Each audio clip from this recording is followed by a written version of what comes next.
बिस्मिल्लाहिर्रहमानिर्रहीम अस्सलाम वालेकुम। आप पाकिस्तान डेली न्यूज़ देख रहे हो। मेरा नाम है अब्दुल रहमान नाज़िन। आज 5 अप्रैल है।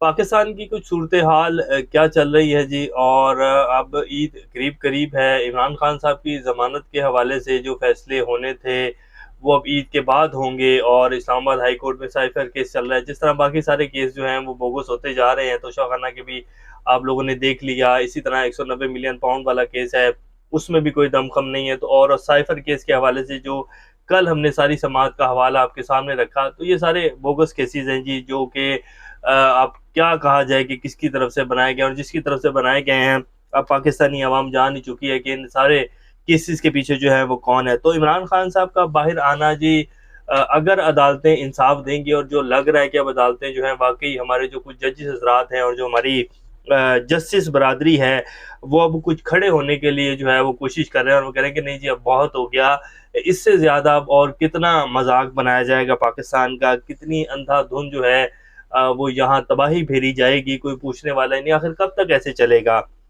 तो जी अब ईद के बाद जी काफ़ी सारी चीज़ें जो हैं वो ऑन द ग्राउंड आने वाली हैं। इसी तरह पीटीआई जो है उनका 6 जमाती इत्तेहाद जो है वो भी बनाने जा रहे हैं, और वो तहरीक चलाने जा रहे हैं।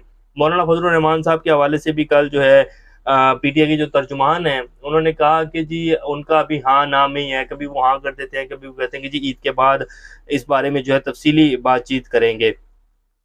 इक्तसादी सर्वे की रिपोर्ट भी जारी हुई है जी, यूनाइटेड नेशन की तरफ से। पाकिस्तान के इक्तसादी सर्वे के हवाले से उन्होंने एक रिपोर्ट जारी की है। वो कह रहे हैं कि जो पाकिस्तान की जो मैशियत है वो अच्छाई की तरफ बढ़ रही है। हमारे जो वज़ीर आज़म शहबाज शरीफ साहब हैं वो कल 3 रोज़ा दौरे के ऊपर सऊदी अरब जा रहे हैं। वहाँ वो रेकोडिक जो मंसूबा है पाकिस्तान का, उस हवाले से सऊदीया के जो है वो कहेंगे कि जी आप हमारे शेयर्स खरीदें और हमें कुछ पैसा जो है ये अल्लाह हबीबी दें, ताकि जो है हम अपनी कोई इकोनॉमी को संभाल सकें। साथ हमारे वज़ीर ख़ज़ाना साहब भी जाएंगे, उस हवाले से भी डिटेल्स आपके सामने रखेंगे। और तसद्दुक़ जिलानी हिसाब के हवाले से भी जी कुछ चीज़ें सामने आई हैं, जिनको इंक्वायरी कमीशन का सरबराह बनाया जा रहा था, जिनको लेकर हमारे चीफ जस्टिस साहब ने भी जो है वो एक अजीब ही बयानिया ही कहूँगा, जो उन्होंने उस दिन जब समाअत शुरू हुई, लार्जर बेंच ने समाअत शुरू की, तो उन्होंने पूरा 1 घंटा जो है अपने आप को साफ करने के लिए, सच्चा साबित करने के लिए जो है वो लिया।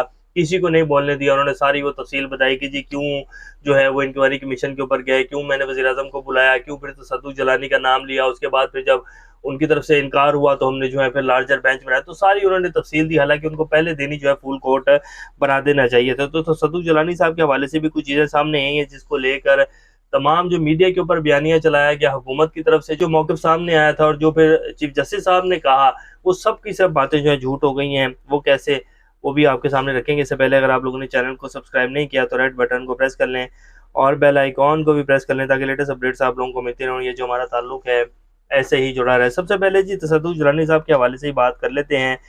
महर बुखारी साहिबा ने जी उनका इंटरव्यू किया एयरवे न्यूज़ के ऊपर, जो है वो शो करती हैं अपना। तो उन्होंने कहा कि जी तसद्दुक़ जिलानी साहब ने कहा कि मेरे ऊपर किसी किस्म का कोई प्रेशर नहीं था, कोई भी ऐसी रीज़न नहीं थी, सिर्फ आइन और कानून के मुताबिक जो है मैंने इस कमीशन को जो है हेड करने से इनकार किया, क्योंकि 6 जजेस ने जो ख़त है वो सुप्रीम जुडिशल काउंसिल को लिखा था, और ये अगर मैं हेड करता तो ये मिसकंडक्ट हो जाना था। आइन इस चीज़ की इजाज़त ही नहीं देता कि सिटिंग जजेस जो हैं उनको एक रिटायर बंदा उनका सुने और उसके बारे में जो है रिपोर्ट मुरतब करे। ये हो ही नहीं सकता, ना ही आइन और कानून में इस चीज़ की इजाज़त है। तो मैंने सिर्फ इस वजह से इनकार किया। बाकी ये जो कहा जा रहा है कि जी सोशल मीडिया के दबाव की वजह से, और फिर जो हुकूमत के टीओआर's तक फाइनल हो गए थे, हुकूमत कह रही थी कि जी टीओआर's भी जो हैं वो चले, आपको बना दिए गए, उनके साथ तसद्दुक़ जलानी के साथ शेयर कर दिया गया। उन्होंने कहा कि जी ठीक है, मैं हेड करने के लिए तैयार हूँ इस कमीशन को। तो ऐसा कुछ भी नहीं था।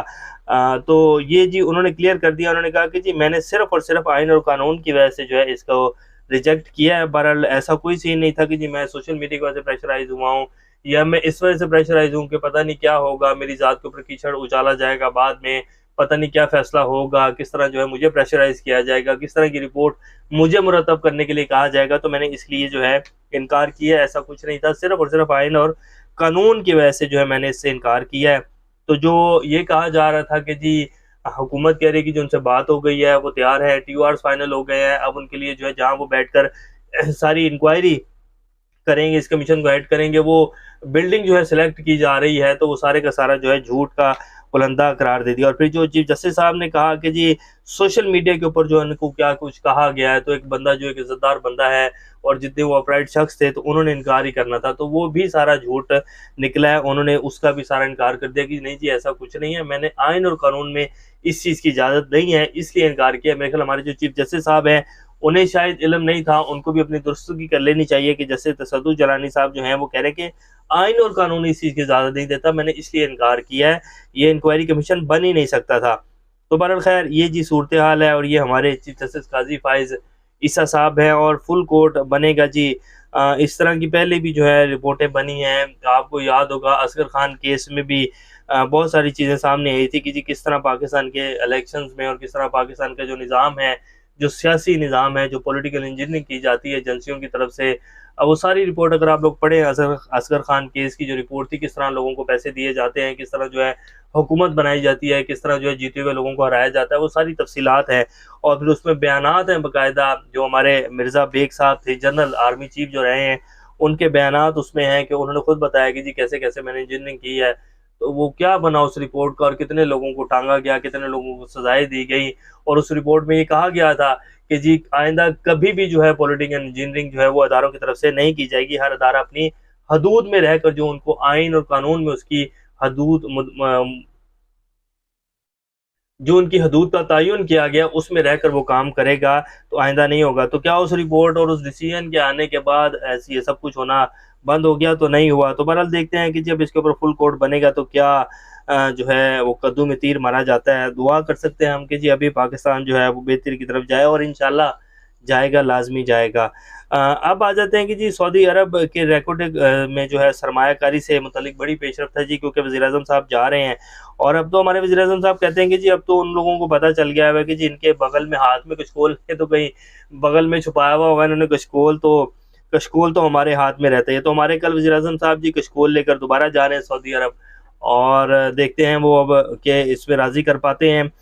वैसे तो जी सऊदी अरब को इन्वेस्टमेंट से मतलब है और इन्वेस्टमेंट के बदले में उन्हें कितना प्रॉफ़िट मिलेगा, तो एक अच्छी डील है। SIFC के प्लेटफ़ॉर्म से रेकोटेक में बड़ी सरमायाकारी की तैयारी जारी है। इस सिलसिले में अहम पेशरफ्त सामने आई है। ज़राए का कहना है कि वज़ीर-ए-आज़म शहबाज शरीफ सऊदी अरब का दौरा करेंगे। इनके हमरा वज़ीर ख़ज़ाना मोहम्मद औरंगज़ेब और वज़ारत ख़ज़ाना के सीनियर हकाम भी सऊदी अरब जाएँगे।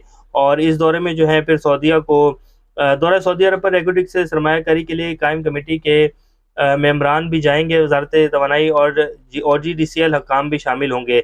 OGDCL हकाम तो शामिल होंगे कि जो तेल की डील तो हमारी वैसे ही चल रही होती है, तो उस हवाले से भी कोई बातचीत होगी। इस मौके पर वफाकी वज़ीर ख़ज़ाना मोहम्मद औरंगज़ेब खान ने सरमायाकारी के लिए मराहत पर ख़ुसूसी ब्रीफिंग देंगे। सऊदी अरब को रेकोटेक में सरमायाकारी पर ख़ुसूसी मराहत भी दी जाएँगी। इसी तरह सऊदी अरब और UAE जो है वो भी उनको भी उसके ऊपर आमादा किया जा रहा है कि जी आप भी इसमें सरमायाकारी करें। कतर के साथ भी जो है वो बात चल रही है, तो देखते हैं कि अगर ये सरमायाकारी कर लेते हैं रेकोटेक में और ये शेयर्स खरीद लेते हैं, तो हमारे पास जो है वो एक अच्छी हैंडसम अमाउंट जो है वो आ जाएगी और उसका फ़ायदा ये होगा कि हमारी इकॉनमी जो है वो स्टेबल हो जाएगी और IMF के चुंगल से हम निकल जाएँगे। क्योंकि ये जो 1-1, 2-2 अरब डॉलर करके मिलते हैं, तो ये तो पता ही नहीं चलते और उड़ जाते हैं। और फिर लाज़मी बात है हमारी ये जो ऊपर कुछ लोग इशराफिया बैठी होती है, इन्होंने अपनी भी जेबें भरनी होती हैं, तो 1-2 अरब डॉलर तो वैसे ही नहीं पता चलता, इधर-उधर ही हो जाते हैं। अब जी इक़्तिसादी सर्वे की जो रिपोर्ट जारी की गई है अक़वाम मुत्तहिदा की तरफ से, वो रखते हैं, वो कहते हैं जी पाकिस्तान की माशी तरक्की में तेज़ी और महंगाई में कमी की पेशगोई की गई है। यूनाइटेड नेशन इकोनॉमिक सर्वे के मुताबिक रवां माली साल 2024-25 में पाकिस्तान की माशी तरक्की तेज़ हो रही है और अगले माली साल में हकीकी शरह नमू में 2% से ज़ायद इज़ाफ़ा होगा, जबकि माली साल 2025 में महंगाई की शरह 26 से कम होकर 12.2% होने का इम्कान है। UN इकोनॉमिक सर्वे में कहा गया है कि सियासी अदम इस्तेहकाम ने माशी तरक्की, कारोबार और शहरियों को मुतासिर किया है। 2022 के सैलाब की तबाही से ज़रूरी पैदावार और मईशत मुतासिर हुई। ताहम 2023 में IMF से मुआहदा और दोस्त ममालिक की मदद से मईशत संभलना शुरू हुई है। तो 2024 और 25 में जी पाकिस्तान की जो वो है वो उसमें बेहतरी आएगी उनके मुताबिक जी। और तवानाई के शोबे में सब्सिडीज़ के खात्मे और माली नज़्म-ओ-ज़ब्त से माशी इस्तेहकाम आना शुरू हुआ है। GDP के लिहाज से टैक्स की शरह कम है।